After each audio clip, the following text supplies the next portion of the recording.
Powered by the Las Vegas Review-Journal, this is Vegas Nation Game Day.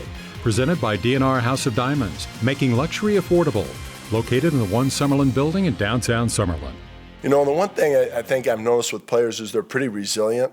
You know, they, even more so than coaches. They get over things pretty quick. And, you know, they deal with it and they move on to the next thing. And, all right, you know, what's the game plan? How are we going to go about this? And that's what I appreciate about them is their resiliency.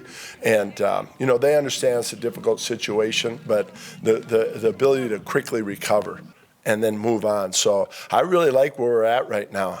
Welcome into Vegas Nation Game Day. A lot going on with the Raiders organization this week, to say the least. But as defensive coordinator Gus Bradley just said, the team is ready to move on and turn the page on the Jon Gruden era because there is still a full season ahead for the Silver and Black. So with that, let's go ahead and get to our opening drive, brought to you by Capriotti's. There's no better time than game time to score party favorites. Order online to get Capriotti's party trays, box lunches, or large subs for the whole crew. Raiders beat writer Vinny Bonsignor here with me. Vinny, the Raiders are ready to move on from the Jon Gruden era, but we know how much of a role he played in this offense, especially with the play calling. Who takes over that role now, and how do you see it working?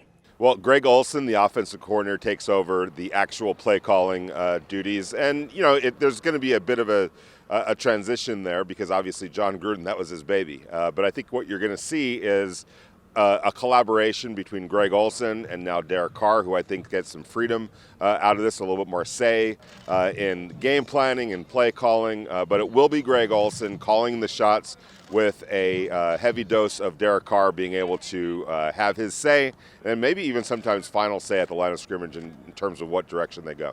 Well, speaking of Derek Carr, how much is this team looking at him and the veterans to help pull together the locker room? Yeah, I mean, there's definitely a lot of that going on because, you know, there's disappointment, there's anger, there's confusion, what just happened amongst a lot of players, and a lot of them are young players. But I've always felt like the group that the Raiders have put together here, Jon Gruden included and Mike Mayock, it was heavy on character and professionalism. I think we saw that in some of what guys like Darren Waller had to say yesterday, and obviously Derek Carr had to say yesterday. It was poignant and insightful and enlightened. And sometimes I have to think to myself, these guys were still only 20-something years old. I was pretty impressed. And I think that permeates throughout this locker room. So I don't think that leadership is going to be an issue. I don't think they're going to let this be the reason why this season goes into the tank. If it does, if they don't win football games, it's going to be because they're not the better team. I don't think this is going to have a whole lot to do with whatever this record turns out to be. Raiders defensive end Carl Nassib took a personal day on Wednesday, but we saw him return to practice on Thursday. I'm not sure when he'll be made available to talk or if he even wants to speak to the media. But how do you think he's feeling after this week, after hearing the horrible things his former head coach said? Probably very angry, very sad, very confused, disappointed. Everything that, if you have any kind of heart at all, whether you were personally affected by what those words the words that Jon Gruden used, if you're any kind of a human being, you understand how that might really not sit well with somebody and hurt somebody deeply. Carl Nassib included, and I kind of feel bad for him. We all obviously have a job to do, and at some point he's going to stand in front of us and talk, but I feel bad that one person, Carl Nassib, is going to have to get up there and talk about how this made him feel. Not something that he did, something that, you know, a backwards thinking head coach, his former head coach Jon Gruden had to say. His immaturity, his irresponsibility, his, I wouldn't say hatefulness, but certainly hate was evident in some of those words. And for Carl Nassib to have to sit up there and talk about that and kind of explain what he's feeling, I feel bad for him. I know he's going to do a great job when he does it, though. Flip the Field, brought to you by Pirate Plumbing, the masters of disasters. Hey everyone, it's Heidi Fang. I'm joined with our Review Journal sports columnist Ed Graney, and it's time to take a look at the Denver Broncos facing the Raiders here in this divisional matchup. Ed, both of these teams started off 3-0. Now they've kind of slipped here, 3-2, both teams. What is it right now that has happened that has forced the teams to be in this position? Well, we know what's gone on with the Raiders. They can't block you and me. That's a complete problem. Their offensive line has not played well enough, so it's been easy to dissect what's happened with them. On the flip side, the Broncos, they've been hurt. Jerry Jeudy's hurt. Teddy Bridgewater, the quarterback's been banged up. Kyle Fuller, their big offseason signing at cornerback and defensive back, he has not been good either. And when you watch the Broncos, Heidi, last week they really looked like they had no emotion. Vic Fangio, the coach, was making faces on the sideline. He was mad. They've got to come back with emotion this week. I think they will at home. It's a huge game for both teams, 3-2 in the AFC West, like you said. So I think both will be fired up this week. We know what's happened with the Raiders here with Jon Gruden. I think they'll come back, know that they have to play a game, but someone's got to step up here emotionally on Sunday. And in that, they really need to step up in the red zone as well, the Raiders do. They've been allowing a lot of conversions here for points in the red zone, Ed. So what do the Raiders do to clean up in that area? Stop somebody. They've done a good job this year getting more and more pressure on the quarterback. Last in the league, teams are converting in the red zone from scores by 90% or more. You've got to get more pressure on the pocket. You can't just sit back and allow teams in 2021 with the offenses we have in the NFL to go ahead and run their stuff. So it all comes from up front. They've got to get more pressure. You cannot be last in this league in the run zone defense and expect to be a playoff team at the end. Great stuff. Thank you. He's Ed Graney. I'm Heidi Fang. An eventful week is finally concluding with some football, and the Raiders are back on the road this weekend against their arch-rival Broncos. They, too, are 3-2, making this a crucial game for both teams as they jockey for position in the AFC West. The Broncos are buoyed on offense by new quarterback Teddy Bridgewater, who's rejuvenated what was a punchless offense last year with Drew Lock at the helm. The Steely veteran is completing 69.8% of his throws while averaging 7.9 yards per attempt. For context, Lock last season completed 57.1% of his throws while averaging 5.4 yards per attempt. Bridgewater was knocked out of Denver's Week 4 loss to Baltimore, but is averaging 278.8 passing yards in the 4 games he's finished this season. Broncos quarterbacks averaged 215.7 yards last season. Safe to say this year's passing offense is much more potent. Conversely, the Raiders have also improved their passing defense under first-year defensive coordinator Gus Bradley. They finished 25th last year, allowing 263.2 passing yards per game, but they're tied for third this season, allowing 205.4 yards per game thus far. Now, some of that is certainly a byproduct of their opposition. They play Dolphins backup Jacoby Brissett in Week 3 and Bears rookie Justin Fields in Week 5, but the secondary is definitely stickier playing behind a significantly better pass rush.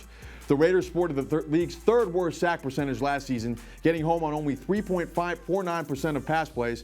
That's up to 5.79% this year, good enough for 17th. Bridgewater is certainly playing well, but he could be tested this week by a stingy Raiders passing defense. Keep an eye on that Sunday afternoon. I'm Sam Gordon, and that's the story by the numbers. DNR House of Diamonds is Las Vegas's elite private office jeweler, the perfect bridge between internet pricing and a traditional brick-and-mortar jewelry store. We specialize in loose diamonds, natural and lab-grown, engagement rings, fashion jewelry, custom design, and jewelry repairs. We operate by appointment in our beautiful offices in the One Summerlin building, downtown Summerlin. Our great relationships with the world's largest diamond wholesalers and our low overhead saves you hundreds, if not thousands, on your purchase. Vegas Nation Injury Brief, sponsored by Not the Injury Law. A relatively quiet week on the injury front for the Raiders. I'm Adam Hill out at the facility in Henderson. Josh Jacobs missed practice with an illness on Thursday, but he was back on the practice field on Friday. Looks like he should be good to go for the game on Sunday. You've also got Jonathan Hankins, who had missed all 3 practices this week, not trending in the right direction for him to be available in the game, but he's probably about the only one that they might not have available from the active roster. Quentin Jefferson missed a practice. He was back out on the field on Friday. So probably the best injury report they've had in some time. This week was a chaotic week off the field, but on the field should have pretty much everyone available as they try to end that 2-game losing streak when they play against the Broncos. For more on the Raiders and everything going on around the team, check out Vegas Nation. Vegas Nation Fanzone, sponsored by your Southern Nevada Toyota dealers.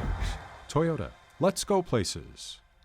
Allegiant Stadium boasts some state-of-the-art features. The home of the Raiders has the largest 3D printed structure in the world. It offers incredible food choices, and as Kevin Cannon explains, some pretty good drink selections as well.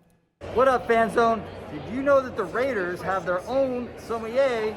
Is that how you pronounce it? It's pronounced sommelier, and what that means, it's a wine expert. It's like a lot sweeter, a lot. Yeah, this is a great learning year. I'm learning the suite owners. I'm starting to know them on a one-on-one first-name basis, which is lovely. And I can curtail a private wine collection. They're serving beef. And I say, well, how about Opus 1 for that? That would be a beautiful food pairing. So we would have Opus waiting for them in their suite. So they can have a personalized wine program curtailed to their needs every game. The people are very interested. On this 150 level, you do have a lot of wine enthusiasts. And to learn what they like, what food they're going to be serving so I can pair it correctly, what time of day certain games are. If it's a night game, they would obviously drink different than the early games. But everything can be specialized right for them. Thanks so much, as always, for tuning in to Vegas Nation Game Day. We hope you join us for Vegas Nation Game Day live at 11:55 a.m. on Sunday, an hour and a half before the Raiders kick things off versus the Broncos in Denver. For our entire Vegas Nation crew, I'm Cassie Soto. Thank you so much for watching. Vegas Nation Game Day, presented by DNR House of Diamonds, making luxury affordable. Located in the One Summerlin building in downtown Summerlin.